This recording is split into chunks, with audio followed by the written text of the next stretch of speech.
Poďte so mnou dneska vyskúšať Pure, je to interiérový čistič a dáme s ním dokopy interiér v tomto Peugeote.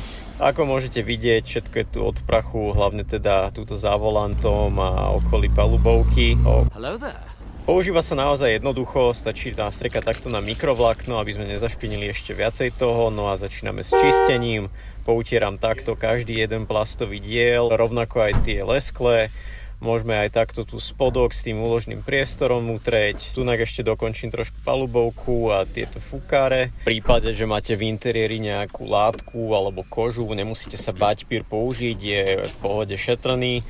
Jediné, čo by som vám potom odporúčil, je to utrieť do sucha, aby vám tam nezostali nejaké flaky. Stred a vodičovú stranu máme hotovú, takže môžem začať s dverami. Začínam teda takto z vrchu, aby mi ten prach nenapadal naspäť. Na už vyčistené časti môžem s ním prejsť takto kúsok zádveria toho plastového. Pokračujem teda ďalej, môžete s ním prejsť aj tlačidla, je naozaj šetrný, nemusíte sa toho báť. Tuto pod kľúčkami býva zväčša najviac prachu, no a zostáva mi už len tento spodok plastový. Ten býva zväčša najviac okopaný, takže treba to čistiť ako posledné, je tam najviac špiny a keď už by ste sa náhodou vraceli takto naspäť, vždycky si preložte to mikrovlákno, aby ste tam nedali tú špinu, ktorú ste práve utreli. Pure a oveľa viac nájdeš na e-shop.rdmgarage.sk.